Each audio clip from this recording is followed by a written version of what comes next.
एक सेकंड मैं पहले रिकॉर्डिंग पे लगा देता हूँ। ठीक है। ओके, तो नेक्स्ट करते हैं अपना, एंड मैं स्क्रीन शेयर कर रहा स- हूँ। हाँ, हिमांशु कुछ कहना है? सर अभिषेक का मैसेज आया था मेरे पास, वो हॉस्पिटल में है। अच्छा, तो ऐसे क्या कह रहा हुआ? था मैं रिकॉर्डेड वीडियो भेज दूँ। पता नहीं सर, बुखार है कैसे कैसे, एक बार हॉस्पिटल गए हुए हैं। चलो कोई नहीं, ठीक फिर है। ठीक से। ओके, तो मैं स्क्रीन शेयर कर रहा हूँ एंड प्लीज़ मुझे बताना किसी को विजिबिलिटी नहीं है तो।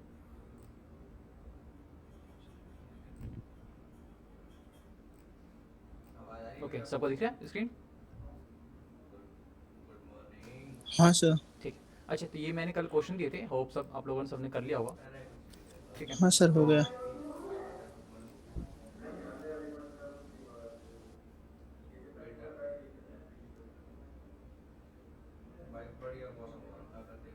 ओके गाइस, तो स्टार्ट करते हैं। एंड लास्ट में हमारा कंडीशन हुआ था, कंडीशन स्टेटमेंट हुआ था। इस क्लास में हम करने वाले हैं अपना लूपिंग के बारे में। देखेंगे लूपिंग क्या होता है और किस तरह से यूज़ करते हैं इसको, और क्यों यूज़ करना चाहिए हमें लूपिंग को। ठीक है। तो देखो, लूपिंग जो होता है ना, वो रिफ़र किया जाता है किसी भी एक प्रोसेस को, यानी कि एक प्रोसेस की तरफ हम रिफ़र करते हैं, जहाँ पे हम क्या होता है कि आपके पास जो ब्लॉक ऑफ कोड होता है, जब हम भी एक कोड ऑफ ब्लॉक को हमें रिपीटेडली जब हम उसको एग्जीक्यूट करना चाहते हैं, मतलब सिंपल एक हमारे पास सपोज कीजिए हमारे पास एक कोड ऑफ ब्लॉक है। ठीक है। और उस कोड ऑफ ब्लॉक को हमें रिपीटेडली एग्जीक्यूट कराता रहना है, जब तक कि एक स्पेसिफिक कंडीशन तक वो पहुंचना है। यानी कि सिंपल हम एक स्पेसिफिक कंडीशन तक, यानी कि एक टर्म ऑफ कंडीशन तक जो है, जब तक आपका ट्रू होता है कंडीशन, तब तक वो आपका जो है कोड एग्जीक्यूट करता रहेगा रिपीटेडली। और जैसे ही उसका जो कंडीशन है फॉल्स हो जाएगा, वो लूप को ब्रेक करके बाहर आ जाएगा। ठीक है। तो यानी कि सिंपल सा कहने का मतलब है कि हम किसी भी कोड ऑफ ब्लॉक को जब भी हम रिपीटेडली हम उसको एग्जीक्यूट कराने की कोशिश करते हैं ऑन अ सर्टेन कंडीशन, यानी कि स्पेसिफिक कंडीशन के तहत, तब हम क्या करते हैं, यहाँ पे हम लूपिंग का यूज़ करते हैं। एग्जाम्पल तो बताऊँ? नितिन, नितिन, नितिन, भाई थोड़ा धीरे आप। ओके, तो यहाँ पे मैं इसका डेफिनेशन लिख देता हूँ। Looping refer refers to the process of executing a block of code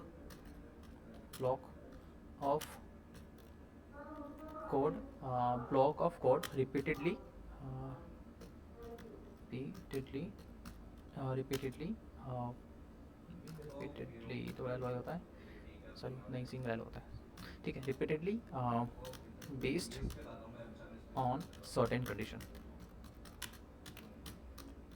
तो ये होता है आपका डेफिनेशन, यानी कि हमें कोई भी कोड ऑफ ब्लॉक को रिपीटेडली उसको एग्जीक्यूट करना पड़ता है, करते हैं एक स्पेसिफिक कंडीशन तक आके। ठीक है। ओके, तो हमारे पास जो होते हैं पाइथन के अंदर दो तरह की लूपिंग होती है। एक हमारे पास वाइल लूप होता है, और एक जो होता है हमारे पास यहाँ पे एक हमारे पास फोर लूप होता है। और इन दोनों लूप का हम यूज़ करते हैं अपने लूपिंग के लिए अपने पाइथन के अंदर, या फिर किसी भी लैंग्वेज में आपके पास ये दो लूप होते हैं। ओके, तो ये होता है आपका लूपिंग का। एंड यदि मैं आपको एग्जाम्पल बताऊँ कि अब हमें कहाँ यूज़ करना है, कैसे यूज़ करना है, तो सपोज करो कि मैं यहाँ पे आता हूँ, एंड सपोज कीजिए आपसे एक टास्क दिया गया कि 1 से लेके 10 तक की वैल्यूज़ को प्रिंट करानी है आपको। ठीक है। तो ऑब्वियसली हमारे पास कन्वेंशन मेथड है जिसे हम यूज़ करते हैं। तो लेट से प्रिंट करूँगा, एंड प्रिंट के अंदर क्या करूँगा, लेट से 1 डाल दूँगा। ठीक है। रन करूँगा तो आपको पहला नंबर मिल जाएगा। ठीक है। इस तरह से मुझे लेट से प्रिंट करना है 10, नेक्स्ट वैल्यू 2। ठीक है। क्योंकि मुझे टास्क दिया गया है कि 1 से लेकर 10 तक की वैल्यू को प्रिंट कराना है, तो प्रिंट यहाँ पे 3, सेम एज लेट से प्रिंट करूँगा मैं 4 को। मैं रन करूँगा तो आपका देखो 1 से लेके 4 तक आएगा। और हम मुझे और इस तरह से मुझे क्या करना पड़ेगा, ये हमारा आपका कन्वेंशन मेथड है, जिसके अंदर जिसके तहत हम क्या कर सकते हैं, अपने वैल्यूज़ को जो है प्रिंट करा सकते हैं 1 से लेके 10 तक की वैल्यू को। अब सपोज करो 10 तक की वैल्यू है, ठीक है, हम 10 बार प्रिंट करेंगे क्या? या फिर आपको सपोज करो कि ये नंबर बढ़ा दे, लेट से कहेगा, कल को कहेगा कि 20 तक प्रिंट करना है, या 50 तक करना है, या 100 तक करना है, 1000 तक करना है। तो ये आपका जो बिल्कुल भी मेथड सही नहीं होता कि हम प्रिंट करके एक एक वैल्यू को प्रिंट कराएं। तो इसी कोड को जो है हम कंसाइज करने के लिए क्या करते हैं, इस बस एक कोड को जो है हम एक कंडीशन के अंदर डाल देंगे, और जब तक कंडीशन जो होगा वो कंडीशन ट्रू होता रहेगा, तब तक जो आपका जो लूपिंग के अंदर जो आपका कोड पड़ा हुआ है वो आपका कंटिन्यूसली चलता रहेगा, जब तक कि उस कंडीशन जो है फॉल्स नहीं होता। ठीक है। तो इसी के लिए हम क्या करते हैं, यहाँ पे हम लूपिंग का यूज करेंगे, और लूपिंग के अंदर जो है हम प्रिंट वैल्यूज को यहाँ पे प्रिंट कराएंगे, और जब तक प्रिंट कराएंगे जब तक वो कंडीशन आपका ट्रू होता रहता है। ठीक है। तो यहाँ पे हम दोनों वाइल लूप से भी और फोर लूप को दोनों एक साथ कौन सिमिलरली लेके चलेंगे, यानी कि दोनों को एक करके देखेंगे। पहले हम एक कोड पे डिवाइड करेंगे तो सेम कोड को जो है हम फोर लूप पे भी ट्राई करेंगे, ठीक है। तो लेट्स से मैं यहाँ पे वैल्यू प्रिंट कराता हूँ। तो सबसे पहले हमारे पास आता है वाइल लूप में, कि वाइल लूप में मैं कैसे कर सकता हूँ यहाँ पे वैल्यू प्रिंट, ठीक है। तो यहाँ पे लेट्स से कि मैं क्या करता हूँ, एक इनिशियलाइजर लेता हूँ, यानी कि वेरिएबल लेता हूँ जिसके अंदर आपका जो है वैल्यू प्रिंट करा दूंगा। लेट्स से मैं यहाँ पे लेता हूँ आई, ठीक है। आई के अंदर क्या होता है, लेट्स से मैं यहाँ पे वैल्यू डालता हूँ 1, ठीक है। यदि मैं प्रिंट कराऊँ यहाँ पे तो ऑब्वियसली क्या हो जाएगा आपका, यदि आई को प्रिंट करूँगा तो मैं आपको दिख जाएगा यहाँ पे आपका 1, ठीक है। इससे आके प्रिंट से पहले मैं यहाँ क्या करता हूँ, आपका जो है वाइल लूप चलाता हूँ, और ये जो कंडीशन है आई, इसको मैं तब तक चलाऊंगा जब तक कि आई की वैल्यू एक स्पेसिफिक कंडीशन तक नहीं पहुँच जाती, यानी कि जब तक वो स्पेसिफिक कंडीशन तक नहीं पहुँचती तब तक मैं क्या करूँगा कि इस जो उसके अंदर लूप के अंदर कोड रखा होगा वो आपका एग्जीक्यूट होता रहेगा। तो यहाँ पे आके मैं वाइल लूप को कॉल करता हूँ, एंड वाइल लूप के अंदर मैं यहाँ पे कंडीशन दूंगा, और कंडीशन क्या दूंगा, कहूँगा कि आई जब तक जो है आई जो है आपका 11 से छोटा है, ठीक है, यानी कि 1 2 3 4 5 6 7 8 9 10, बट जैसे 11 होगा क्या होगा, आई की वैल्यू इक्वल हो जाएगी। तो मैं नहीं चाहता कि आई की वैल्यू इक्वल हो, मैं बस ये कह रहा हूँ कि आई जो है जब तक आपका 11 से छोटा है तब तक जो है इसके अंदर रखा हुआ कोड मैं यहाँ पे सेमीकोलन लगाऊंगा, और सेमीकोलन लगाने का क्या करूँगा, मैं इसके आइडेंटिफिकेशन के अंदर लगाऊंगा, ठीक है। तो मैं इसको कोड को हटाता हूँ यहाँ से, एंड यहाँ पे आके मैं इसको यहाँ प्रिंट करता हूँ, ठीक है। अब होगा क्या यहाँ पे कि यहाँ पे आएगा, हमने आई को इनिशियलाइज कर दिया विद 1 से, तो ऑब्वियसली यहाँ पे आके कोड जो है आई को यहाँ पे गेट करेगा, आई की वैल्यू 1 लेगा, नीचे आएगा, और यहाँ पे है कि एक लूप है जिसका नाम वाइल लूप है, और वाइल लूप के बाद ये कंडीशन चेक करेगा कि कंडीशन जो है कि कंडीशन को फुलफिल कर रहा है। यदि आपका कंडीशन ट्रू होगा तो क्या होगा, आपका इसके अंदर वाइल लूप के अंदर जाएगा, और आइडेंटिफिकेशन के अंदर जाने के बाद जो भी उसका कोड लिखा होगा वो आपका जो है उसके अकॉर्डिंगली उस कोड को एग्जीक्यूट कर देगा। क्योंकि ऑब्वियसली हमारा क्या है, आई की वैल्यू अभी कितना है 1 है, तो ऑब्वियसली यहाँ पे आएगा वाइल लूप, वाइल देखेगा, चेक करेगा कि अभी लूपिंग है, और फिर कंडीशन देखेगा, क्योंकि अभी आई की वैल्यू कितनी है 1 है, तो 1 ऑब्वियसली क्या होता है 11 से छोटा होता है, तो ये कंडीशन ट्रू है, इसके आइडेंटिफिकेशन के अंदर आएगा, और जो प्रिंट कर देगा आपकी वैल्यू को, क्योंकि हमने यहाँ पे एक को प्रिंट करा देता हूँ, वैल्यू जो होगा 1 प्रिंट हो जाएगा। फिर ये क्योंकि लूप अभी भी चल ही रहा है, लूप अभी खत्म नहीं हुआ, कंडीशन आपका ट्रू हो रहा है, तो फिर ये क्या करेगा, दोबारा चेक करेगा, एंड दोबारा से वाइल लूप चेक करेगा, एंड देन अभी भी क्या है, आई की वैल्यू कितनी है 1 ही है, और वाई की क्योंकि 1 जो है 11 से ऑब्वियसली छोटा होता है, तो फिर दोबारा आएगा, एंड यहाँ पे आपको जो है 1 प्रिंट कर देगा। अब इस केस में यदि मैं इसको रन करूँगा तो क्या होगा कि ये कंटिन्यूसली चलता जाएगा, फिर 1 प्रिंट करेगा, फिर जाकर ऊपर चेक करेगा, फिर अभी भी आई की वैल्यू 1 है, एंड देन ऑब्वियसली 11 छोटा है, दोबारा आके 1 प्रिंट करेगा। तो ये होगा क्या एग्जैक्टली, ये आपका जो है एक इन्फिनाइट लूप में फंस जाएगा, क्योंकि ये इंक्रीमेंट हो ही नहीं रहा, यहाँ पे जो है आपके बार बार जो वैल्यू है 1 ही प्रिंट हो रहा है, ये आके 2 3 4 5 कर ही नहीं रहा, ठीक है। तो इससे होगा क्या, ये दोबारा से 1 प्रिंट करेगा, दोबारा ऊपर जाएगा, चेक करेगा कि अभी भी आई की वैल्यू 1 है, फिर उसको क्या करेगा 1 ऑब्वियसली 11 छोटा है, दोबारा 1 प्रिंट कर देगा, और फिर दोबारा ऊपर जाएगा, अभी भी 1 है, 1 को दोबारा से प्रिंट कर देगा, 11 छोटा है तो, ठीक है। इस तरह से क्या होगा, आपका जो लूप है पूरा पूरा इन्फिनाइट लूप में फंस जाएगा, और ये आपके जो मेमोरी के अंदर वैल्यू डालता रहेगा जब तक कि आपका मेमोरी जो है क्रैश ना हो जाए, ठीक है। मैं एक बार रन करके दिखाता हूँ, देखना है कैसे सर एक क्वेश्चन था। हाँ। अगर हम आई के सामने लिस्ट कर दे 1 से 11 तक लिस्ट दे दे, तो उसमें वो नहीं, तो फिर एक आपका बारी रेंज भी आएगा ना, फिर तो जो आपने पास किया होगा उतनी ही वैल्यू तक आपके ट्रेड, मतलब कि उतनी ही वैल्यू को प्रिंट करेगा, बट यहाँ पे हम कंडीशन के अच्छा, थ्रू डाल रहे हैं ना, तो जब तक वो कंडीशन ट्रू होता रहेगा तब तक वैल्यू आता रहेगा, ठीक है। ऑब्वियसली आप जो कह रहे हो लिस्ट के अंदर आ दूंगा, लेकिन लिस्ट के अंदर तो आप ऑब्वियसली एक लिमिट तक की वैल्यू डाल सकते हो ना, उससे ज़्यादा नहीं डाल सकते, ठीक है। मतलब ऑब्वियसली जितना चाहो उतना डाल सकते हो, सपोज करो लाख तक डालना हो तो ये थोड़ा कि आप इतनी बड़ी लिस्ट बना दो कि उसके अंदर 1000 या फिर लाख डिजिट तक टाइप करते रहोगे। बेस्ट तरीका यही होता है कि आप एक कंडीशन डाल दो एंड वहाँ तक आपका जो है ऑटोमेटिकली चलता रहेगा, ठीक है। तो यहाँ पे मैं रन करके देखूँ उसको, तो देखना भी एक इनफाइनाइट लूप में फंस जाएगा। देखो आपका जो है यहाँ पे मैं नीचे दिखाऊँ तो 111 प्रिंट होता जा रहा है, और यहाँ पे मेरे कर्सर ने काम करना बंद कर दिया, मैं दिखाऊँ तो कुछ नहीं हो रहा, ठीक है। तो ये कुछ नहीं हो रहा, इसका मतलब यही आपका जैसे ये आपका जो है मेमोरी के अंदर जो है 1 डालता जा रहा, ठीक है। मैं ये बिल्कुल नहीं चल रहा, अब एक मैसेज आएगा मुझे, मैं स्क्रॉल डाउन अप करने की कोशिश कर रहा हूँ तो कुछ नहीं हो रहा है, ठीक है। अब ये अपने आप जब मेमोरी भर जाएगा, पूरा क्रैश कर देगा, तो आप मुझे एक प्रिंट आ जाएगा, देखो यहाँ पे not enough memory to open this page. अब ये पूरा मुझे ब्लॉक करना पड़ेगा, मुझे हटाना पड़ेगा, कट करना पड़ेगा यहाँ से, एंड दोबारा से मुझे जो है अपने नोटबुक को दोबारा ओपन करना पड़ेगा। मैं एक बार दोबारा ओपन कर लेता हूँ। सर इसने आई कितनी बार प्रिंट किया? इन्फिनाइट तक, जब तक कि आपकी मेमोरी के अंदर लोकेशन जाती रही, लोकेशन आपको अंदर स्पेस था, जब तक भरता गया, क्योंकि इन्फिनाइट लूप में फंस गया ना, वो बार बार 1 के अंदर वो वैल्यू को डालते आ रहा है, 1 को डालता आ रहा था आपकी मेमोरी के अंदर, ठीक है। और एक टाइम में जब ऑब्वियसली मेमोरी के एक खुद की एक कुछ स्पेस होती है, यानी कि उससे ज़्यादा मैक्सिमम वैल्यू नहीं डाल सकता, तो ऑब्वियसली लूप अभी भी चलता आ रहा है, क्योंकि उसके अंदर आपका जितनी स्पेस था सारे कुछ भर दिया, लेकिन उसके बाद भी लूप चलता आ रहा था, तो क्या होगा ऑब्वियसली आपका जो है मेमोरी क्रैश कर देगा ये, ठीक है। तो यहाँ तक हमने देखा कि जैसे मैं इस चीज़ को प्रिंट कर रहा हूँ और आपका कंडीशन ट्रू होता जा रहा है तो आपका क्या हो रहा है, ऑब्वियसली 1 पे जाकर टक रहा है और एक इनफिनिट लूप पे फंस रहा है। अब मुझे करना क्या है यहाँ पे, जब भी हम वाइल लूप यूज़ करते हैं तो एक चीज़ याद रखिएगा, जो आपने कंडीशन यहाँ पे इंप्लीमेंट किया है ना, ये आपका तब तक चलता रहेगा जब तक कि कंडीशन फॉल्स नहीं होता। ये कंडीशन तक हमें पहुँचने के लिए, यानी कि हमें 10 तक पहुँचने के लिए हमें क्या करना पड़ता है, यहाँ पे जो आई है इसको इंक्रीमेंट करना पड़ता है, ठीक है। इंक्रीमेंट करने के लिए मतलब क्या है कि जब ये आपका 1 वैल्यू प्रिंट हो जाए उसके बाद जो है इस वैल्यू को इंक्रीमेंट कर दो, यही नेक्स्ट वैल्यू पे पहुंच जाओ।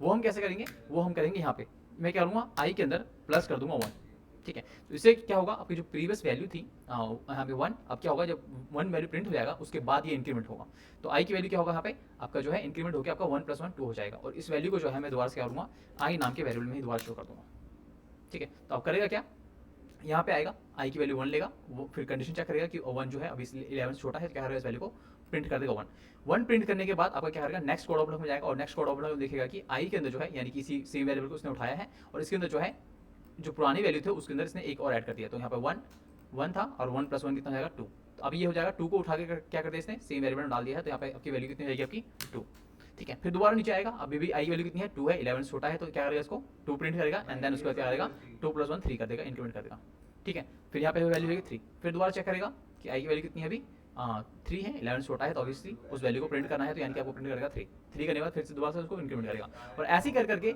जब ये 10 पे पहुंच जाएगा तो फिर दोबारा से चेक करेगा कि हमें आई की वैल्यू क्या है, अभी भी 11 छोटा है, 10 तो ऑब्वियसली 11 छोटा है तो क्या करेगा उस वैल्यू को 10 को प्रिंट कर देगा।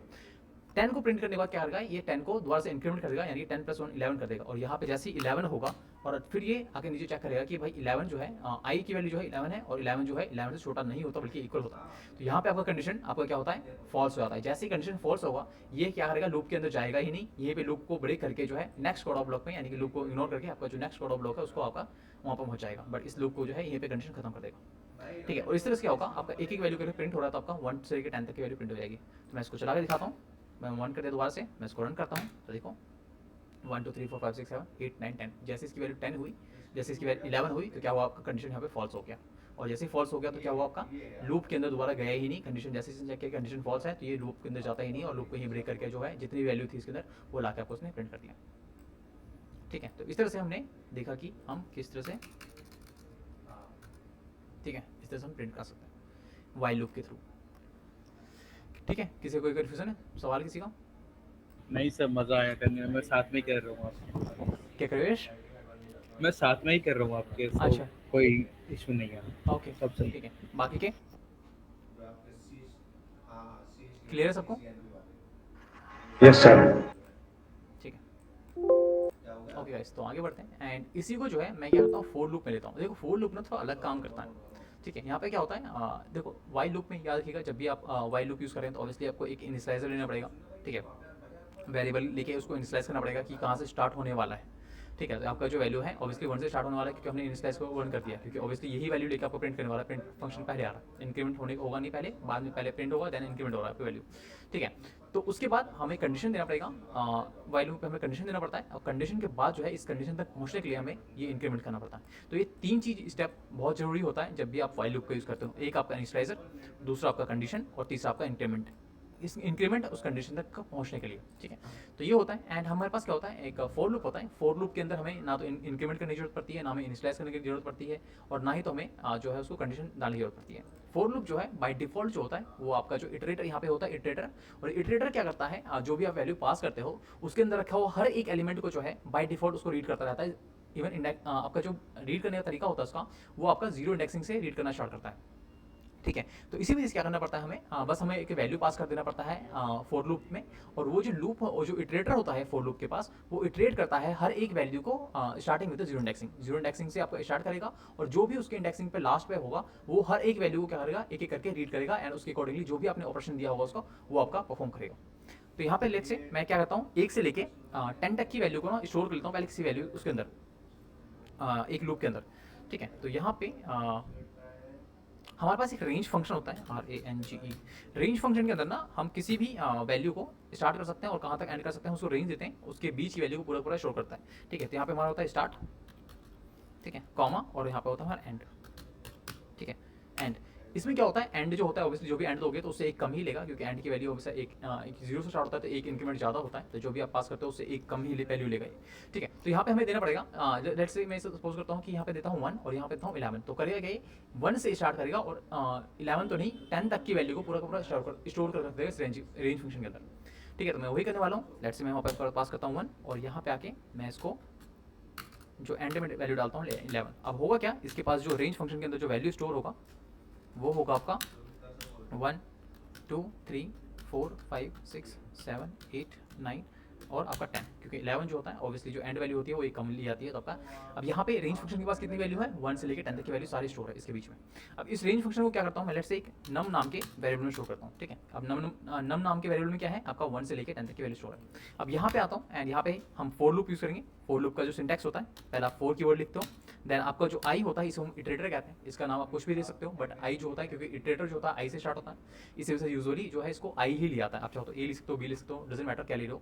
ये आपका जो फॉर लूप के बाद जो भी आप यूज़ करते हो वेरिएबल या फिर आपका जो भी कीवर्ड यूज़ करते हो उसको एज अ वेरिएबल ही एज अ इटरेटर लेता है, क्योंकि इटरेटर जो होता है आपका आई से स्टार्ट होता है तो यूजुअली इसको आई ही से ही डिनोट किया जाता है, ठीक है। अगर आप जो चाहो लिख सकते हो, ए लिख सकते हो, कोई नाम लिख सकते हो, डजेंट मैटर क्या ले रहे हो, ठीक है। बट 4 के बाद जो भी आप कीवर्ड लिखते हो उसको एज अ इटरेटर ही मानता है वो, ठीक है। उसके बाद हमें लिखना पड़ता है इन के बाद ऑब्वियसली Hello. एड्रेस के लिए, हाँ सर सर मैं बोल रहा हूँ जैसे अपन ने एक से वैल्यू प्रिंट करवाने के लिए दी है उसको आपकी आवाज़ ब्रेक हो रेंज रही है, आपकी आवाज़ ब्रेक हो रही है। अरे सर जैसे उसमें अपन ने एक से वैल्यू प्रिंट करवाने के लिए दी रेंज में, अगर उसको अपन 0 से लेंगे सर तो फिर हाँ तो जीरो स्टार्ट कर सकते हो, कोई इशू नहीं है, मर्जी आपकी, जीरो स्टार्ट करवा दो। सर अगर 0 से 10 करेंगे तो डायरेक्ट 10 तक ही हो जाएगा ना।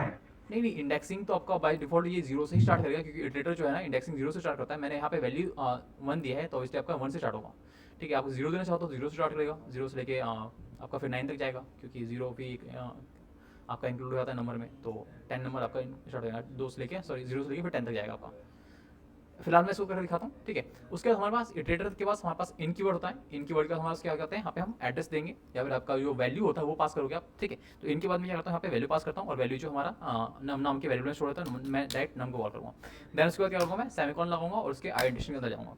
फिर उसके बाद मैं प्रिंट करूँगा किसको, अपने इटरेटर को, क्योंकि इटरेटर ही क्या कर रहा है आपका इंडेक्सिंग पे जा के वैल्यू ले रहा है और उसको जो भी वैल्यू मिलेगा उसको अकॉर्डिंगली मैं क्या चाहता हूँ उसको कि वो प्रिंट करा दे, यानी कि जो भी वैल्यू उसको इंडेक्सिंग पे मिल रहा है वो उसको लाके सिर्फ प्रिंट करा दे।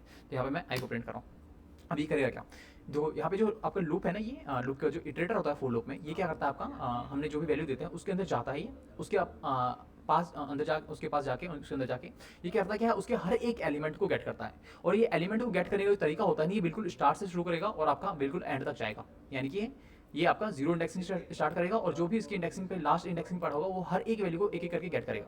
यानी कि पहले आई क्या करेगा, आपके पास जीरो इंडेक्सिंग पे जाएगा, जीरो इंडेक्सिंग पे क्या होगा उसका 1 पढ़ा होगा, तो ये दोबारा से आइटरेशन के अंदर आएगा और यहाँ पे क्या करेगा, इस वैल्यू को जो भी जीरो इंडेक्सिंग पढ़ा होगा वो लाके प्रिंट करेगा।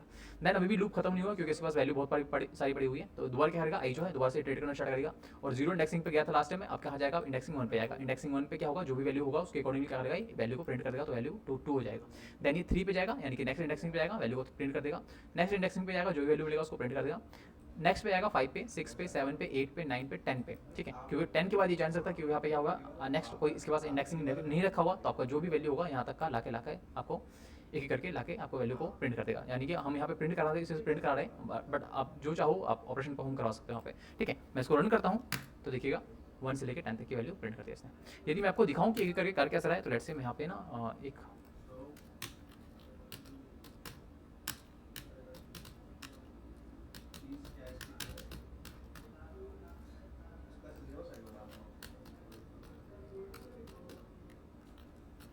ठीक है, ये अभी लिखने की जरूरत नहीं है, बस मैं दिखा रहा हूँ कि किस तरह से काम कर रहा है, ठीक है। देखो पहले इंडेक्सिंग पे गया 1 लाया, दूसरे पे गया 2 लाया, तीसरे पे गया 3 लाया, चौथे पे गया 4 गया, पाँचवें पे गया 5 लाया, नेक्स्ट इंडेक्सिंग पे गया 6 लाया, नेक्स्ट पे 7 8 9 और एक एक करके इसने 10 प्रिंट कर दिया, ठीक है। तो इस तरह से ये काम करता है एंड एक एक करके वैल्यू को लाकर प्रिंट करता है आपको, ठीक है। तो मैंने क्या किया, स्लीप लगाया, यानी कि जब एक बार पहला लूप चल जाएगा, यानी कि जो भी इंडेक्सिंग पे उसको मिलेगा जीरो इंडेक्सिंग पे, तो वो लाकर प्रिंट कर देगा। उसके बाद ये 1 सेकंड का ब्रेक लेगा, देन जो है इसका सेकंड लूप चलेगा। तो इस तरह से ये मल्टीपल टाइम लूप चलता है और जहाँ तक इंडेक्सिंग इसकी एंडिंग होती है वहाँ तक जाता है और जहाँ से आपका जीरो इंडेक्सिंग से स्टार्ट होता है, ठीक है। तो इसमें हमें क्या करना पड़ता है, जिस तरह से हमने वाइल लूप में इसको इनिशियलाइज किया था, हमें यहाँ इनिशियलाइज करने की जरूरत नहीं है। बाय डिफॉल्ट जो आपका इंडेक्सिंग जीरो से लेता है, यानी कि जीरो इंडेक्सिंग से स्टार्ट करता है। उसके बाद हमने कंडीशन दिया, हमें ऑब्वियसली यहाँ पे कंडीशन देने की जरूरत नहीं है क्योंकि हमें पता है कि जीरो इंडेक्सिंग से स्टार्ट करा तो ऑब्वियसली जो लास्ट इंडेक्सिंग तक होगा वहाँ तक ये अपने आप जाएगा। इंक्रीमेंट करने की जरूरत भी नहीं होता है क्योंकि हमें पता है कि एक एक करके हर एक एलिमेंट को गेट करता है उस वैल्यू से, तो ये यहाँ पे हमें इंक्रीमेंट करने की जरूरत भी नहीं है। ठीक है, तो ये होता है आपका फॉर लूप और ये होता है आपका वाइल लूप। तो वाइल लूप और फॉर लूप में ऑब्वियसली फॉर लूप ज़्यादा यूज़ किया जाता है क्योंकि ईजी भी होता है एंड ये अंडरस्टैंडिंग भी ज़्यादा ईजी होता है इसे करने में। ठीक है, तो ये हो गया आपका वाइल लूप एंड ये हो गया आपका फॉर लूप। किसी को कोई डाउट है, कोई सवाल है, कोई कन्फ्यूजन तो नहीं किसी को? No sir. Okay, yes clear है? हाँ सर। ओके, सर जो हमने 1 से लेके 10 तक लिखे हैं वो लिखना जरूरी है? ऑब्वियसली फिर डेटा लेगा कहाँ से, वो वैल्यू तो वहाँ पे स्टोर कर रखा है तो हमने। फिर अगर 1 से 1 2 3 4 अगर हम ऐसे तो अगर 100 तक लिखना पड़ेगा तो हम 1 2 3 4 100 तक लिखेंगे? नहीं 100, मैंने 100 तक थोड़ा लिखा है यहाँ पे, मैंने 100 तक कहाँ लिखा है यहाँ पे, मैंने सिर्फ नहीं यहाँ पे ऐसे रेंज पूछ पास रहा कर हूँ दिया मैं। 1 से लेके आप यहाँ पे 100 कर दो। बट आपने हैश 1 2 3 4 में ये पूछ रहा हूँ। ये तो मैंने हैश मैंने कमेंट किया है ना, ये इसको इंक्लूड होना कर रहा है हैश का। मैंने आपको अंडरस्टैंडिंग करवाने के लिए मैंने ये दिखाया कि नम नाम के जो वेरिएबल है इसके अंदर जो वैल्यू पड़ा हुआ है ये 1 से लेके 10 तक की वैल्यू स्टोर है, बट हमने यहाँ पे सिर्फ रेंज फंक्शन यूज किया है क्योंकि रेंज फंक्शन के अंदर जो हमें स्टार्ट कहाँ से करना है और एंड कहाँ तक करना है बस हम यही पास करते हैं, इसके बीच की जितनी भी वैल्यू होती है वो लाके स्टोर कर लेता है अपने अंदर। ठीक है, तो ओके ये मैंने बस खाली अंडरस्टैंडिंग के लिए बताया था आपको कि हैश के बाद तो ऐसे भी कोई कमेंट होगा, इसको मैंने कमेंट किया है ना, तो ये कमेंट करने के बाद तो ऐसे भी रीड नहीं करेगा, मैं इसको हटा देता हूँ, उसमें कोई इशू नहीं है। ठीक है, तो इसका मतलब क्या है, आप रेंज फंक्शन के अंदर मैंने यहाँ पे इसको बोला है कि 1 से लेके 11 तक के बीच में जितनी वैल्यू है सबको स्टोर कर लो। तो ऑब्वियसली इंक्लूडिंग क्या होता है, मैंने वही दिखाया था कि 1 से लेके 11 तक की क्या हो गई, आपकी यही वैल्यूज होगी ना, तो यही वैल्यूज ने स्टोर कर रखा अपने फंक्शन के अंदर, रेंज फंक्शन के अंदर। ठीक है, यहाँ पे आप डाल दो 100 या 101 इंक्लूडिंग 100 हो जाएगा, सॉरी। ठीक है, मैं इसको रन करके दिखाता हूँ, तो देखो 1 से लेकर 99 तक वैल्यू प्रिंट होगा एक करके। अरे यार मैं स्लीप को हटा देना चाहता हूँ, मैं इसको उठाता हूँ, मैं दोबारा रन करता हूँ, देखो वही लगाई था। ठीक है, देखो हो गया ना, तो रेंज फंक्शन यूज़ सकते हो आप, उसके लिए आपको लिखने की जरूरत नहीं है, बस मैंने कमेंट करके दिखाया था कि इसके अंदर इतनी सारी वैल्यू स्टोर है। Okay okay. ठीक है, और किसी को? गरिमा क्लियर है आपको?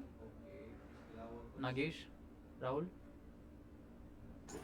सर आई प्लस प्लस ने इंक्रीमेंट कर सकते यस सर। क्या कह रहे हो सोनू? आई प्लस प्लस इंक्रीमेंट नहीं कर सकते हैं सर, आई को आई वैल्यू को नहीं, वही तो मैं कह रहा था ना कि फॉर लूप के अंदर क्योंकि फॉर लूप ना हर एक एलिमेंट को गेट वाइल करता है लूप वन में by sir, one. While loop में वाइल लूप में, हाँ वाइल लूप में ऑब्वियसली यूज करना ही पड़ेगा आपको क्योंकि हमें उस कंडीशन तक रीच करना है, तो कंडीशन तक रीच करने के लिए ऑब्वियसली आपको इंक्रीमेंट करना जरूरी है। नहीं सर, वहाँ I equal to I plus one है ना sir, I equal to I plus plus नहीं ले सकते हम लोग। अच्छा, यहाँ पे कह रहे हो क्या? हाँ, तो हाँ। हमें इसी से इंक्रीमेंट कर रहे हैं ना, यानी कि जो प्रीवियस वैल्यू था उसके अंदर हम 1 ऐड कर रहे हैं, तो 1 1 ऐड होता जाएगा और पूरा आपके सेम वेरिएबल में जाके स्टोर हो रहा है, तो यही कर रहा हूँ मैं, और कहाँ कुछ कर रहा हूँ। नहीं मतलब आई प्लस प्लस नहीं ले सकते सर। आई प्लस प्लस नहीं कर सकते आप आई प्लस इक्वल प्लस कर सकते हो, ये कर सकते हो आप। सर ये कह रहा है आई प्लस इक्वल्स टू 1। हाँ एग्जैक्टली, इस तरह हम करते हैं, आई प्लस इक्वल ये कर सकते हैं, यूज कर सकते इक्वल्स टू 1, हाँ सर ये ये। नहीं सर, हैं। हाँ तो सेम ही जस्ट चीज़ है, हाँ तो सेम ही चीज़ है, वो भी वही है ये भी है, शॉर्ट में लिख रहे हो आप उसको थोड़ा आपने एक्सपेंड करके लिख दिया क्लियरिटी से। ठीक है, दोनों एक ही चीज़ होती है। लैंग्वेज में लिखते हैं आई प्लस प्लस इंक्रीमेंट करके, हाँ हाँ, वो भी कर सकते हो, कोई दिक्कत नहीं है। हाँ आप मैं समझ कह रहे हो। आई प्लस प्लस हाँ जस्ट हाँ ठीक है, वन हटा दो सर। हाँ हाँ बस, हाँ ये भी कर सकते हो, कोई इशू नहीं। ठीक है, एरर आ रहा है सर, मैं किया तो नहीं इसमें यूज़ नहीं होगा ये आई प्लस प्लस, जहाँ तक नहीं। ये आपका प्लस इक्वल करना पड़ेगा, प्लस इक्वल 1 होता है, यही होता है। ठीक है, ओके प्लस प्लस नहीं कर सकते इसके अंदर, तो सेम ही चीज़ है, इसका मतलब भी वही होता है कि आप सेम 1 करके आप सेम वेरिएबल के अंदर शो कर रहे हो। ठीक है, बट मैं उसको ही लिखता हूँ क्योंकि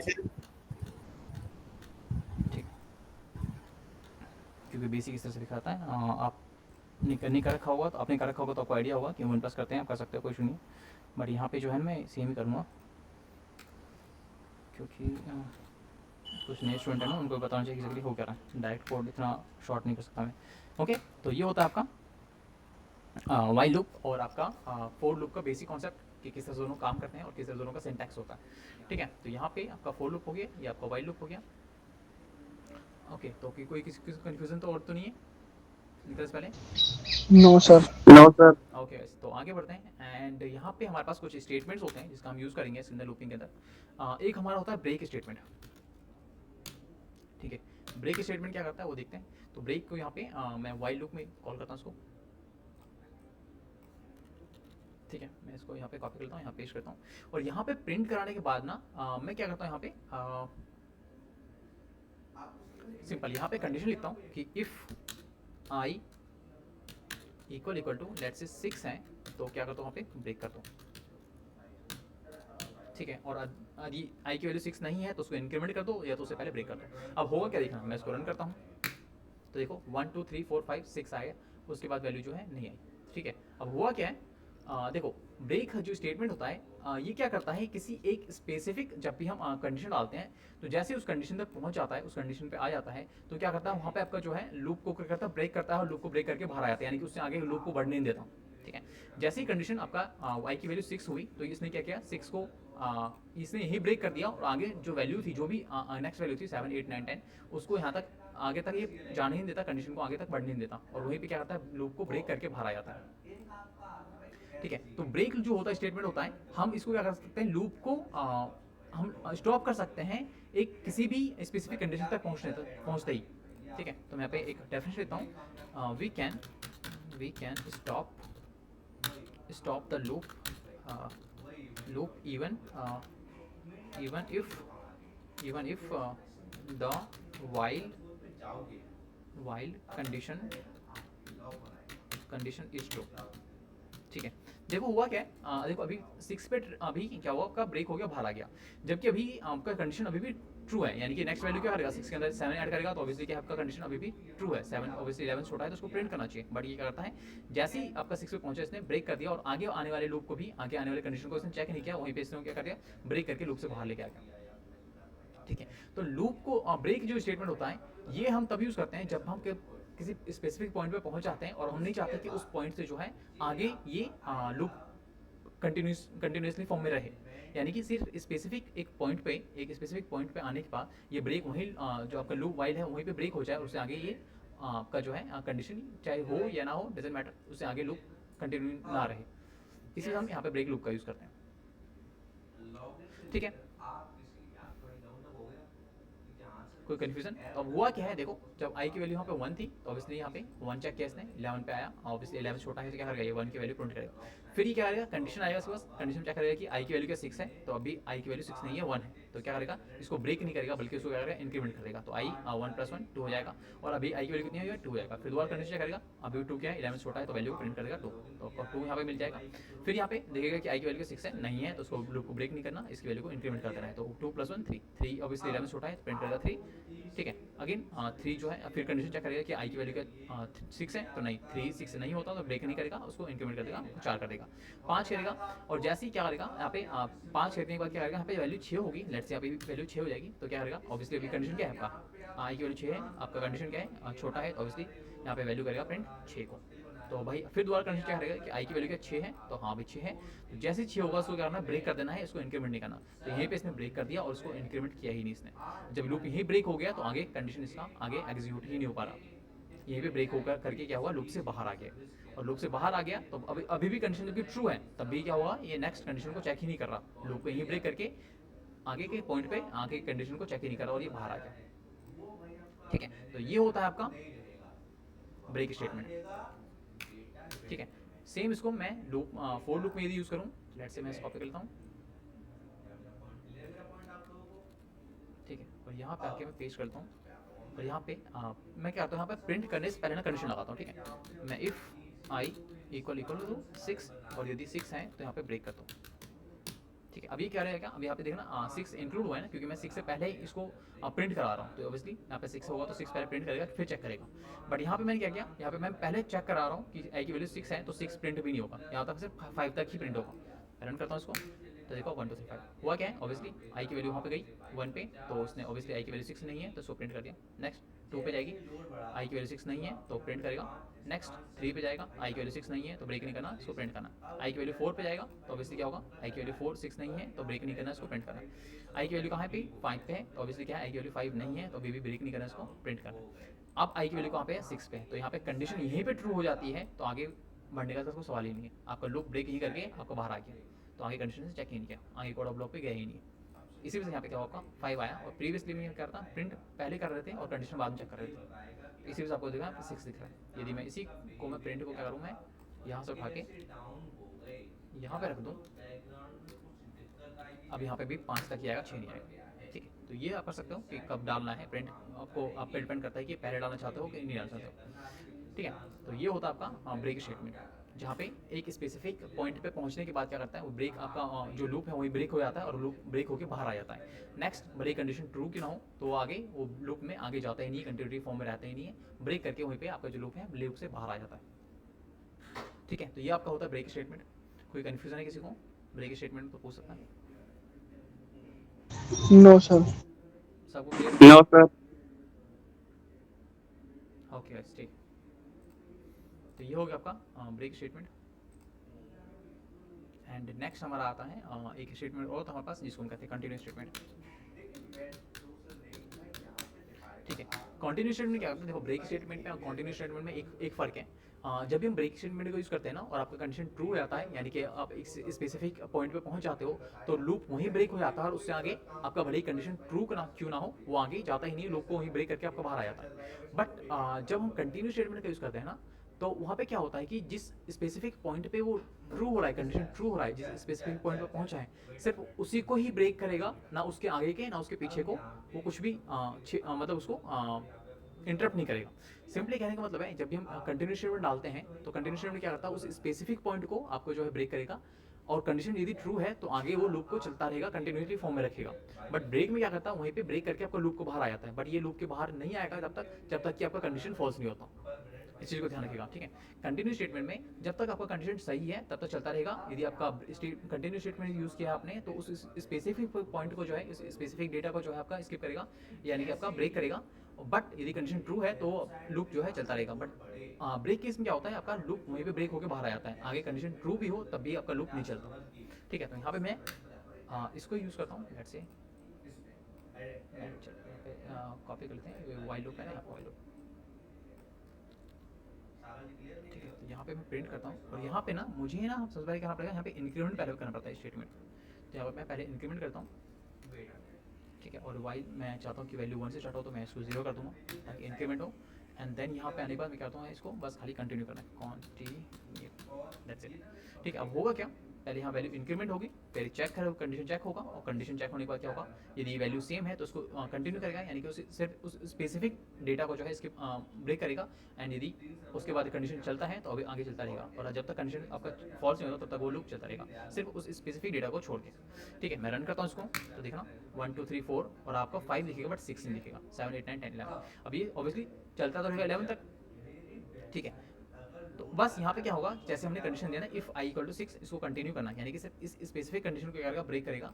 और आपका क्योंकि आपका आगे इसलिए बढ़ रहा है 7 8 9 10 11 इसलिए दिख रहा है आपको क्योंकि कंडीशन जो है अभी भी आपका चलता रहा है, कंडीशन अभी भी जो है आपका ट्रू है। ठीक है, इसी वजह से आपको जो है वैल्यू यहाँ पे प्रिंट होते दिख जाएगी। ठीक, और यहाँ देखना कि 11 जो है ना, 11 पहले चेक नहीं हो रहा बल्कि आपका जो 11 प्रिंट हो रहा है क्योंकि कंडीशन हमने पहले यहाँ पे इम्प्लीमेंट कर रखा है। क्योंकि 10 था तो 10 ऑब्वियसली क्या होगा यहाँ पे 10 जो 11 से छोटा होता है, फिर पहले यहाँ पे 10 को इंक्रीमेंट करेगा, यानी कि आई की वैल्यू को इंक्रीमेंट करेगा 11 करेगा एंड देन इसको प्रिंट करेगा। इसी से आपको यहाँ पे प्रिंट दिख रहा है, 11 दिख रहा है प्रिंट में। ठीक है, तो ये आपका जो है सिर्फ स्पेसिफिक डेटा को जो है स्पेसिफिक पर्टिकुलर पॉइंट को जो है वहाँ पे उसको ब्रेक करता है। अदरवाइज जो है यदि कंडीशन ट्रू है तो आगे वो लूप कंटिन्यू रखेगा और ये जो है जब तक चलेगा जब तक आपका कंडीशन फॉल्स नहीं होता, सिवाय उस स्पेसिफिक डेटा को जिसमें हमने जहाँ पे हमने कंटिन्यू लगाया है, कंटिन्यू स्टेटमेंट का यूज़ किया हमने। ठीक है, बट ब्रेक लूप में क्या होता है, ब्रेक जैसे आपका कंडीशन ट्रू होता है तो वहीं पे आपका लूप को ब्रेक करके वो लूप से ही बाहर आ जाता है, बट यहाँ पे लूप से बाहर नहीं आता क्योंकि आपका कंडीशन अभी भी ट्रू है।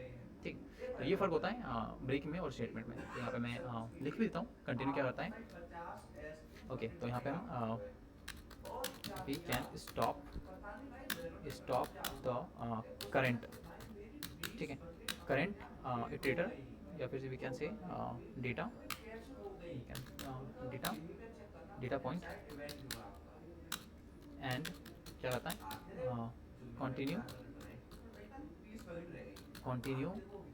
Continue loop with next until it become false।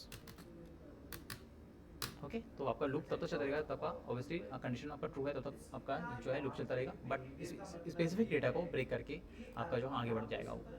ठीक है, सेम हम क्या करते हैं यहाँ पे इसको उठाता हूँ एंड यहाँ पे मैं फॉर लूप में भी यूज़ करता हूँ, प्रिंट करते हैं यहाँ पे आपको बस खाली स्टेटमेंट करना है कंटिन्यू। दैट्स इट, प्रिंट करता हूँ, देखो आपका 1 2 3 4 5 6 को स्किप कर दिया इसने, 7 8 9 10 चल रहा है क्योंकि अभी भी इसके पास क्या है इटरेट करने के लिए वैल्यू पड़े हुए हैं। ठीक है, तो ये होता आपका ब्रेक में और आपका कंटिन्यू में। ठीक है गाइस, क्लियर है सबको?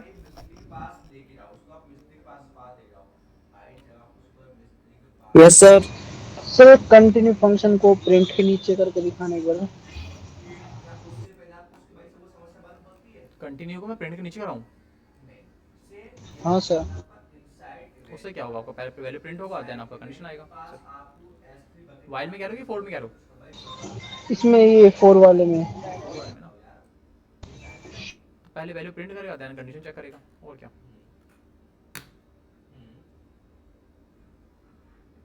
ठीक सर। अब यहाँ पे हो क्या बता रहा हूँ, देखो यहाँ पे क्या हो रहा है क्योंकि यहाँ पे कंडीशन पहले प्रिंट कर रहा है और उसके बाद कंटिन्यू चेक कर रहा है, इसी वजह से आपका जो है कोई वैल्यू छोड़ नहीं रहा। ठीक है, क्योंकि यहाँ पे पहले 6 पहले ही प्रिंट हो जा रहा है और 6 पहले प्रिंट हो रहा है तो उसके बाद कंडीशन लगाने का कोई मतलब नहीं बनता। ठीक है, ये आई जब 5 पे जाएगा तो पहले प्रिंट करेगा, देन ये आई क्या करेगा 6 पे जा रहा है तो 6 को प्रिंट करेगा देन कंडीशन चेक करेगा, बट इससे कोई मतलब नहीं बनता क्योंकि ऑब्वियसली वैल्यू प्रिंट हो रहा है तो इसके पीछे हो सकते हैं। इसी वजह से हमें प्रिंट को जो है आखिर प्रिंट फंक्शन को हमें लास्ट में यूज करना पड़ेगा ताकि जो है वो वाला स्किप वाले जो है कंटिन्यू पहले कंडीशन चेक करें एंड देन उसके यहाँ पे वैल्यू प्रिंट कराएं। ठीक है, तो ये मेथड सही नहीं होता क्योंकि वैल्यू तो ऑब्वियसली प्रिंट हो रहा है क्योंकि हम प्रिंट फंक्शन को पहले यूज़ कर रहे हैं, पहले प्रिंट करेगा देन कंडीशन चेक कर रहा है। बट हम क्या कर रहे हैं, हम कोई भी कंडीशन तब लगाते हैं जब हमें कोई स्पेसिफिक पर्टिकुलर डेटा को यूज़ करना होता है। ठीक है, तो मैं इसको हटा रहा हूँ यहाँ से एंड यहाँ पे आपको मैं प्रिंट करता हूँ, पहले कंडीशन चेक होगा देन आपकी वैल्यू प्रिंट होगी। ठीक है, क्लियर है? किसका सवाल था ये? सर मेरा हिमांशु। हाँ सर हो गया, क्लियर हो गया। आपको 6 दिख रहा है क्योंकि आपने पहले प्रिंट कर दिया तो कंडीशन आपको बाद में चेक हो रहा। ठीक है, हाँ सर। आपको बाद में चेक हो रहा तो उसका कोई मतलब ही नहीं बनता ना, पहले आप कंडीशन चेक कराते हो, कंडीशन के बिहाफ पे आप जो है कोई ऑपरेशन परफॉर्म करते हो। हाँ सर। ओके गाइस, तो ये हो आपका for loop, while loop and looping के अंदर ये हो गया आपका। ठीक है, इसके अंदर ना आप एल्स का भी यूज़ कर सकते हो। सपोज करो कि यहाँ पे आके, ठीक है मैं ऊपर दिखाता हूँ जहाँ पे व्हाइल लूप लिया, देखो यहाँ पे हमको दिख गया कि बट ये तो हमने अपने बैकएंड में लिखते हैं, अपने अपने क्या कहते हैं, अपने जब हम कोड करते हैं तो एज अ प्रोग्रामिंग करते हैं, बट ये जो आपका वैल्यू ये फ्रंट हैंड पे दिखता है, यानी कि आपको यूजर जो है उसको वैल्यू दिख सकता है। अब इसको कुछ समझ में नहीं आ रहा कि भाई वैल्यू जो है 1 से लेके 10 1 से स्टार्ट तो ही इतना मुझे दिख गया, बट ये 10 पे क्यों स्टॉप हो गई, ये 12 पे 11 पे 13 पे 14 पे स्टॉप क्यों नहीं हुई, या फिर 100 तक क्यों नहीं गई। तो हम क्या कर सकते हैं, यहाँ पे आके मैं उसको बता सकता हूँ और यहाँ पे बाहर आएंगे वाइल के लूप से बाहर आएंगे और यहाँ पे लाएंगे एल्स कीवर्ड। एल्स कीवर्ड में यहाँ पे एंटर कर दूंगा, ठीक है, कि loop and here, loop and here.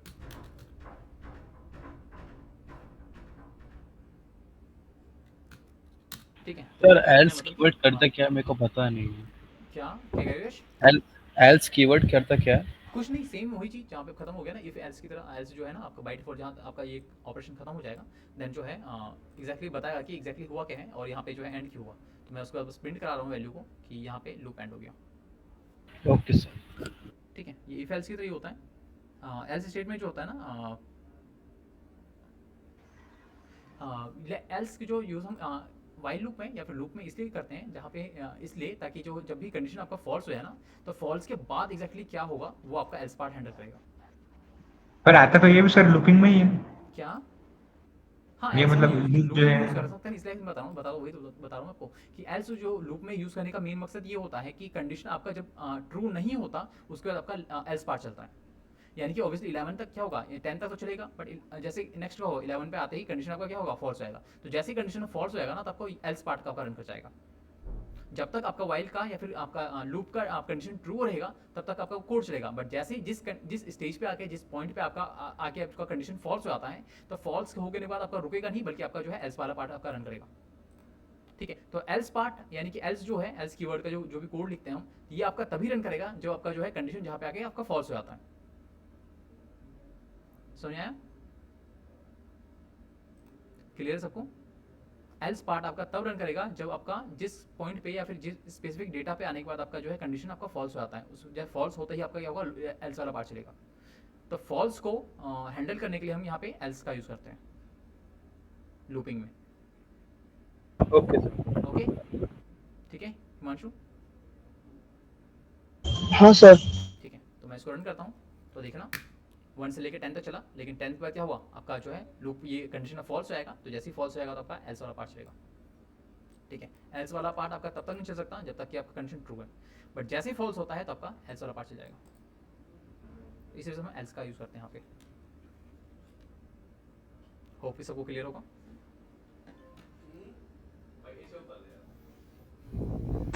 Yes sir. Okay, तो नेक्स्ट बढ़ते हैं एंड ओके, लूपिंग और क्या होता है नेक्स्ट मैं दिखा दे रहा हूँ।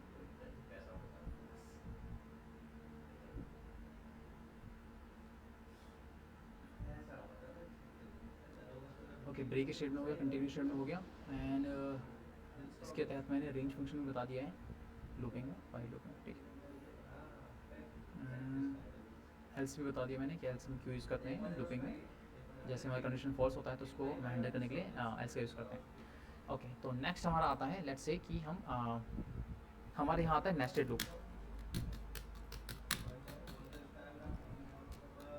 ठीक है, नेस्टेड लूप क्या होता है, a loop inside another loop, that's called a nested loop. यानी कि एक लूप जब दूसरे किसी अंदर लूप के अंदर यूज होता है, ठीक है, तो उसको हम नेस्टेड लूप कहते हैं। ठीक है, तो मैं लिख देता हूँ, nested a loop inside another loop is called nested loop। ठीक है, यहाँ आते हैं एंड यहाँ पे मैं क्या करता हूँ, एक काम करता हूँ, मैं ना 2 लिस्ट लेता हूँ। ठीक है, लिस्ट मत सोचना क्या है, बस लिस्ट को जो है डेटा स्टोर करने के लिए यूज़ किया जाता है, मल्टीपल डेटा को स्टोर करने के लिए यूज़ किया जाता है। तो मैं लेट्स से एक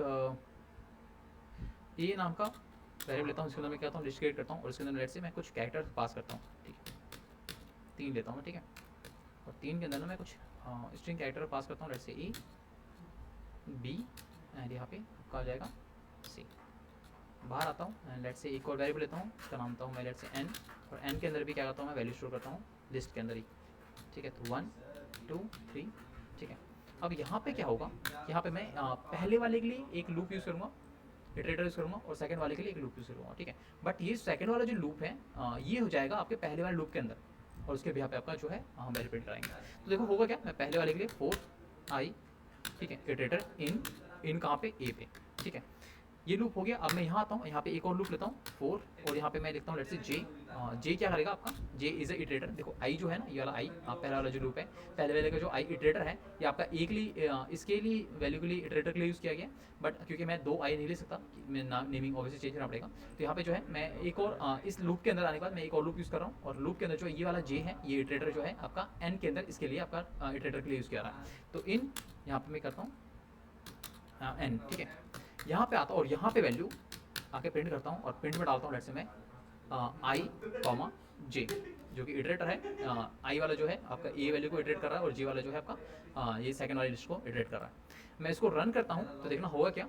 अब होगा क्या, पहले देखो एक बार ये चलेगा, देन एक बार ये चलेगा। तो जब एक बार ये चलेगा तो आपका क्या होगा, ए चलेगा तो आपका हर एक इसके एलिमेंट से इटरेट करेगा, यानी कि हर एक वैल्यू से इसके ऐड होगा, आपका प्रिंट आएगा। तो यानी कि जब एक बार चलेगा ही तो ए A1 होगा, A2 होगा, A3 होगा। सेम सेकंड टाइम में ये B आएगा तो B1 होगा, B2 होगा, B3 होगा। नेक्स्ट टाइम में C चलेगा, C के साथ क्या होगा आपका C1 चलेगा, C2 चलेगा, C3 चलेगा। यानी कि कहने का मतलब है इस तरह से मैं यूज़ कर रहा हूँ, तो इसका मतलब क्या है, इसका हर एक एलिमेंट इसके हर एक एलिमेंट से मैच करेगा एंड देन आपके वैल्यू प्रिंट करेगा। दूसरे तरीके से कहने का मतलब है इसका भी हर एक एलिमेंट इसके हर एक एलिमेंट से मल्टीप्लाई होगा या फिर मैच करेगा एंड देन आपका प्रिंट होगा। मैं रन कर दिखाता हूँ उसको, तो देखो आपका A1 A2 A3, ठीक है, यानी कि इसका हर एक एलिमेंट पहले इसके हर एक एलिमेंट से हुआ, देन नेक्स्ट का बी का B B1 B2 B3, यहाँ पे देन आपका नेक्स्ट है C1 C2 C3। तो इसका हर एक एलिमेंट जो है उसके हर एक एलिमेंट से आपको मैच करता है, मल्टीप्लाई करता है, देन आपका जो है देखो इस तरह से एक साथ प्रिंट कराता है, ठीक है। तो इसको हम कहते हैं अननेस्टेड लूप, ठीक है। एक चीज़ मैं और बताना चाहता हूँ कि जब भी हम लूप यूज़ करते हैं, फंक्शन यूज़ करते हैं, जहाँ पे भी हमें आइडेंटिफिकेशन के अंदर जाना होता है, जिस केस में भी जब भी हमारा कोई एक ऐसा केस है या टॉपिक है जिसके अंदर हमें आइडेंटिफिकेशन की अंदर जरूरत पड़ती है, मोस्टली आपका क्लासेस होते हैं, फंक्शंस होते हैं, आपके कंडीशन स्टेटमेंट होते हैं, इसका आपका लूपिंग भी होता है जहाँ पे हम आइडेंटिफिकेशन लगाते हैं, ठीक है। तो आइडेंटिफिकेशन के लगाने के बाद जो है पाइथन या फिर कोई भी लैंग्वेज, मेरे ख्याल से पाइथन ही मोस्टली, पाइथन ये एक्सपेक्ट करता है आपसे कि जब आइडेंटिफिकेशन लगाते हो तो आइडेंटिफिकेशन के अंदर आने के बाद जो है अपना कुछ ना कुछ वहाँ पे कोड लिखना पड़ेगा, आप उसको ऐसे ही ब्लैंक नहीं छोड़ सकते, ठीक है। यदि आप ब्लैंक छोड़ते हो तो ऑब्वियसली आपको एक एरर मिलेगा, ठीक है। तो उसको एरर को हैंडल करने के लिए हमारे पास क्या होता है, हमारे पास जो होता है एक कीवर्ड होता है, इसका हम यूज़ करते हैं, ठीक है। मैं उसको दिखाता हूँ, लेट्स से 4 I और इन, और यहाँ पे मैं नंबर स्टोर करता हूँ, लेट्स से रेंज, ये आपका वैल्यू गया, और यहाँ से 1 से लेके मैं 6 लगाता हूँ, ठीक है। मैं सेमीकोलन लगाता हूँ और इसको मैं आइडेंटिफिकेशन लगाता हूँ, बट मैं यहाँ पे आइडेंटिफिकेशन लगाना नहीं चाहता, मैं इसको बस खाली रन कर देना चाहता हूँ। बट जैसे ही मैं इसको करूँगा तो आपको दिखाएगा इनकम्प्लीट इनपुट, यानी कि पाइथन जो है ये आपसे एक्सपेक्ट करता है कि जब भी आप सेमीकोलन लगा के बाद उसके आइडेंटिफिकेशन के अंदर जाते हो, यानी कि उस ब्लॉक के अंदर जाते हो, जैसे कि मैंने एंटर किया तो ये आपका आइडेंटिफिकेशन के अंदर आ गया, तो ये एक्सपेक्ट करता है कि आप यहाँ पे कोड को खाली नहीं छोड़ सकते, यानी कुछ ना कुछ एलिमेंट आपको रखना पड़ेगा। बट सपोज करो कि मेरे पास अभी कोई रखने के लिए कोई वैल्यू नहीं पड़ा, कोई डेटा नहीं पड़ा का, कोई कोड अभी मेरे पास कुछ समझ में नहीं आ रहा कि मुझे करना क्या है, बस मुझे इतना पता है कि मुझे एक लूपिंग बनाना है, या फिर क्लास बनाना है, फंक्शन बनाना है, एंड उसके बाद मुझे उसके अंदर कुछ कोड लिखना है, बट अभी नहीं लिखना, but may be in future लिखना है, बट मैं इसको खाली नहीं छोड़ सकता क्योंकि ऑब्वियसली आपको एक एरर मिलेगा। तो ऐसा करने के लिए हमारे पास एक कीवर्ड होता है, इसको हम कहते हैं पास कीवर्ड, PASS। पास कीवर्ड लिखने का मतलब है कि जब हम आइडेंटिफिकेशन किसी भी आइडेंटिफिकेशन के अंदर पास कीवर्ड लिखते हैं, उसका मतलब हम लैंग्वेज को ये बताना चाहते हैं कि भाई इसके अंदर जो भी कोड पड़ा हुआ है, डजेंट मैटर कि कौन सा कोड पड़ा हुआ है, बस इस कोड को रीड नहीं करना, आपको इसको इग्नोर करके आपको जो है नेक्स्ट कोड ऑफ ब्लॉक में पहुंचाना, ये पास कीवर्ड ये करता है, ठीक है। तो पास कीवर्ड मैंने यहाँ पे लिख दिया, तो इसका मतलब क्या है, पाइथन को जो भी कंपाइलर होगा जो उसको कंपाइल करेगा, देखेगा, चेक करेगा, रीड करने वाला है इसको कोड को, तो यहाँ पे इसको कोड को इग्नोर कर देगा, आइडेंटिफिकेशन के अंदर आने के बाद ही कोड जो भी कोड लिखा होगा उसको इग्नोर करके आगे बढ़ जाएगा, नेक्स्ट कोड ऑफ ब्लॉक में पहुंचाएगा। इससे हम क्या कर सकते हैं, किसी भी अपने आइडेंटिटिव ऑपरेटर को या फिर ऑपरेशंस को, जो टॉपिक्स जो भी हमारे, उसको हम यदि हमें ब्लैंक छोड़ना है तो हमें पास कीवर्ड लिखना ही पड़ेगा। तो मैं इसको रन करता हूँ तो देखो आपको कोई एरर नहीं आएगा, बट कोई कोड भी शो नहीं करेगा, क्योंकि ये क्या कर रहा है, जो भी उसके अंदर कोड रखा हुआ है उसको कंप्लीटली इग्नोर कर रहा है, अनरीड करके नेक्स्ट कोड ऑफ ब्लॉक में पहुंचा रहा है, और यहाँ पे कोई नेक्स्ट कोड ऑफ ब्लॉक नहीं है, इस वजह से आपको कोई प्रिंट नहीं मिलता, ठीक है। तो इस तरह से आप यूज़ करोगे जब भी आपको कोई आइडेंटिफिकेशन के बाद, ये भी आइडेंटिफिकेशन लगाने के बाद जब भी आपको कोई कोड नहीं लिखना, तो उसको आप ऐसे ब्लैंक नहीं छोड़ सकते, ठीक है। तो ये पास की जो पास की वर्ड था इसके यूज़ किया था आपका, ओके गाइस। किसी को कोई क्वेश्चन, कोई सवाल? No sir. ठीक है,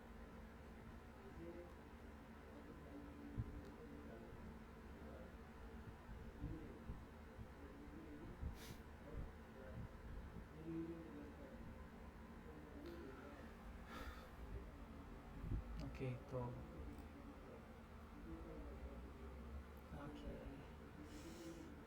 ठीक है, तो मैं आपको कुछ क्वेश्चन दे रहा हूँ होमवर्क में, हाँ वो ट्राई करना है, 1 मिनट देना मुझे ना, मैं प्रीवियस क्लास में कराया था मैंने, आज एक्चुअली 2 क्लास में चल रही है कंटिन्यूटी एक साथ में, तो मैं यहाँ पे कोड लिखा था, क्वेश्चन लिखा था मैंने, ओके। तो मैं यहाँ से ला के देता हूँ आपको क्वेश्चन,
मैं चला गया इसने ना।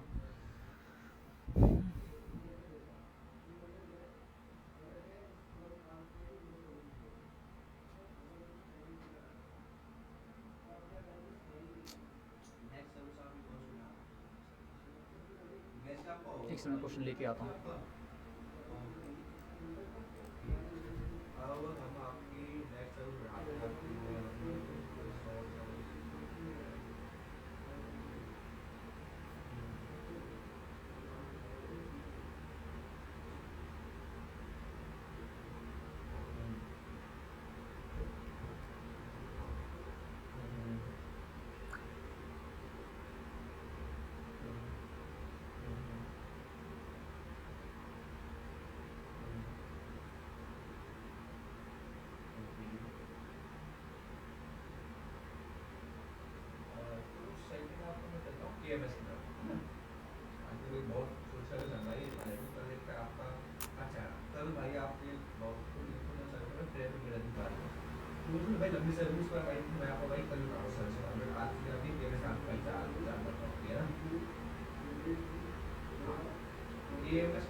अब इसमें सिंपल अच्छा क्वेश्चन है, बट मैंने आपको सर केएमएस की जनरेट करना नहीं बताया था, है ना। हाँ, अब देखिए यहाँ पे साथ दो तरह की आते हैं।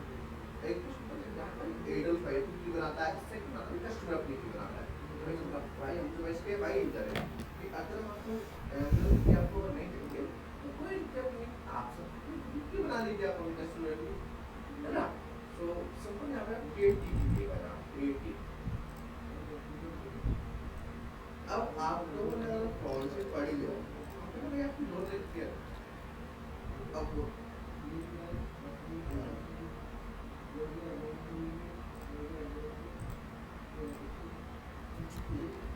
ठीक है।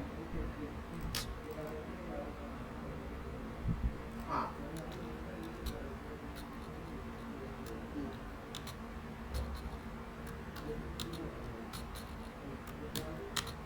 अब देखिए सिमेट्रिक की सुपर भाई इंटरप्रेटर आपको दिख रहा होगा।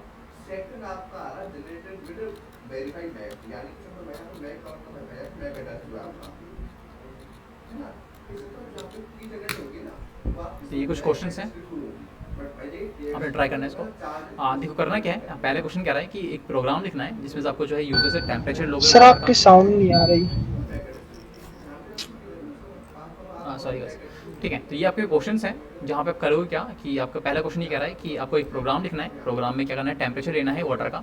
यूज़र से आपका वाटर का टेम्परेचर पूछोगे और उसके बिहाफ पे आप बताओगे कि वाटर जो है उसका स्टेटस क्या है, यानी कि आपका बॉइलिंग पॉइंट पे है, फ्रीजिंग पॉइंट पे है, आपका लिक्विड पॉइंट पे है। आपको सबको टेम्परेचर पता होना चाहिए कि आपका वाटर का जो है बॉइलिंग पॉइंट क्या होता है, फ्रीजिंग पॉइंट क्या होता है और आपका लिक्विड पॉइंट क्या होता है। नहीं पता तो गूगल कर लेना एंड वहाँ से पता जाएगा आपको कि बॉइलिंग पॉइंट क्या होता है। 100 से डिग्री से ऊपर होता है तो आपको बॉइलिंग पॉइंट कहते हैं। फ्रोजन पॉइंट यानी कि जीरो या फिर जीरो से आपका टेम्परेचर डिग्रीज होता रहता है तो आपको फ्रोजन पॉइंट कहलाता है आपका, यानी फ्रीजिंग पॉइंट कहलाता है। और जो लिक्विड पॉइंट होता है आपका वो 1 से लेके आपका 100 तक के बीच में आपका जो भी होता है वाटर का वो आपका लिक्विड टेम्परेचर पर रहता है।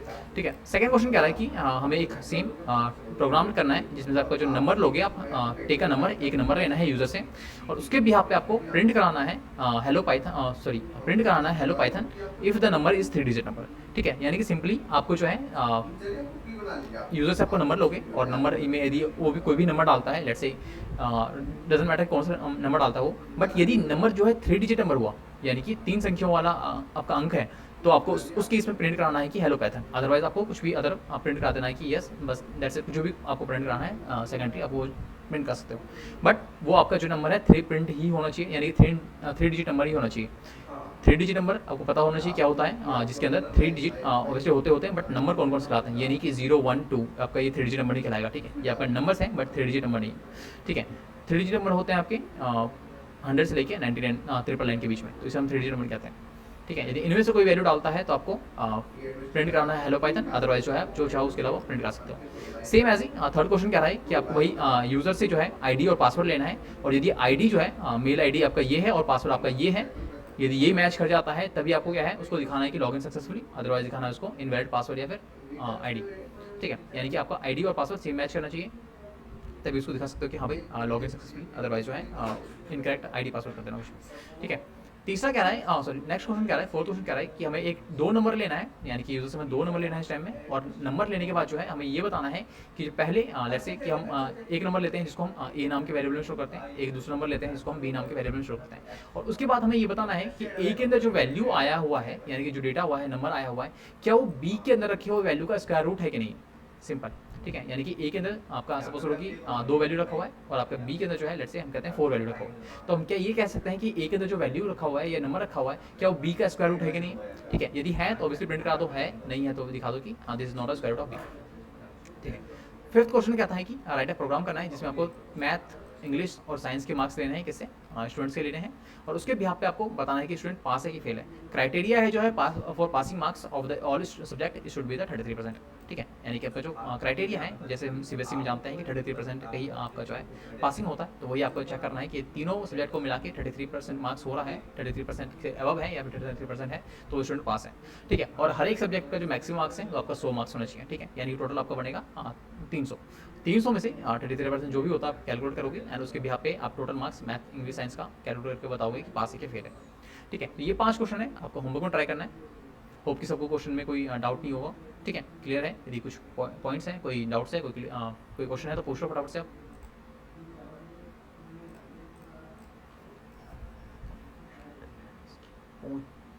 क्या हो गया।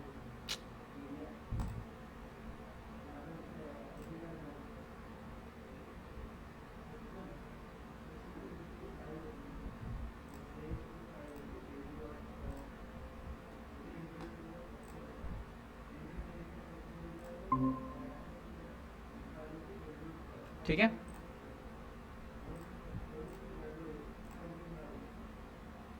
ओके, मेरी आवाज आ रही है सबको।